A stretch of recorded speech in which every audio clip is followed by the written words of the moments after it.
Empty leg flights are often marketed as a way to fly private for a fraction of the cost. You'll see claims of massive discounts, luxury travel for less, private jets that suddenly seem affordable.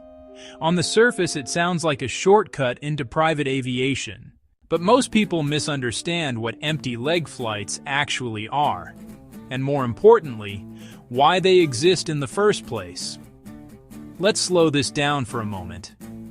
To understand empty legs, you first need to understand how private aviation really works. Private jets are not stationary assets. They don't sit at airports waiting for the next passenger. They are constantly moving. They move to pick up passengers. They move to drop passengers off. They move to reposition for the next flight, and they move to return to their home base. An empty leg occurs when a private jet needs to fly without passengers.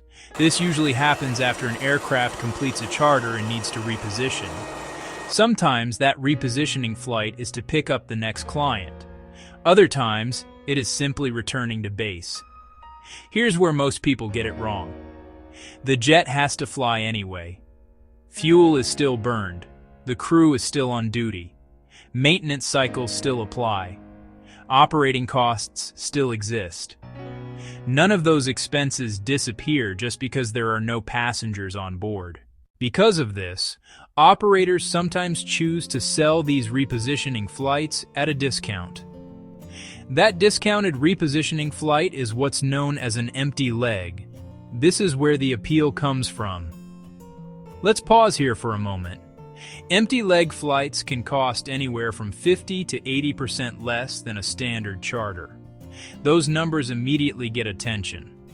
On paper, it looks like a rare opportunity.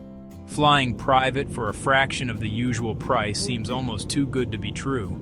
And in many cases it is, because there are important trade-offs that rarely get mentioned. The first trade-off is direction. Empty leg flights are almost always one way. You don't choose the destination. The aircraft does. If a jet needs to reposition from New York to Miami, that is the route being sold.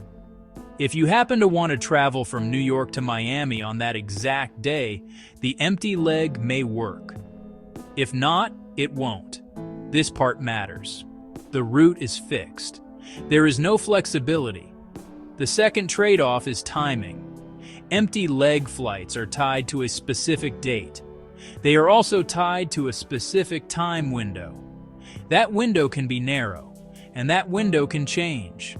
If the original charter client modifies their schedule, the empty leg can be delayed. It can be rescheduled, or it can disappear entirely.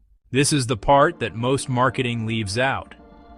Empty leg flights are not scheduled like commercial flights.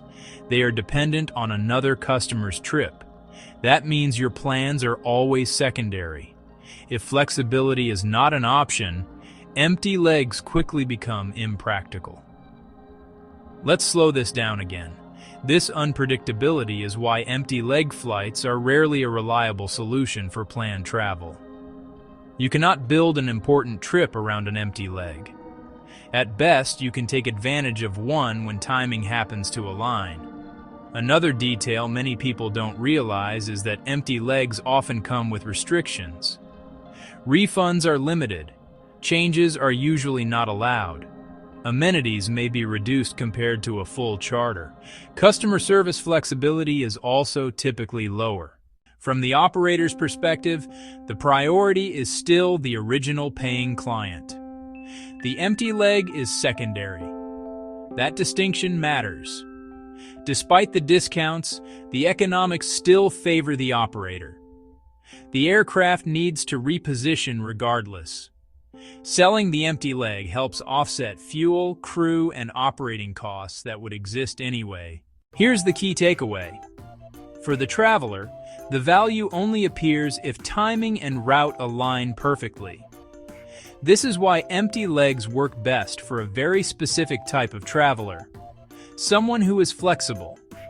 Someone who does not care exactly where or when they fly. Someone who understands the risks and limitations. For everyone else, empty legs are better viewed as opportunistic discounts, not a strategy. They are not a hack. They are not a loophole. They are simply a byproduct of how private aviation operates. This distinction is subtle, but important. Empty legs are not designed for travelers. They are designed for aircraft logistics. When travelers understand that, expectations change, and better decisions follow.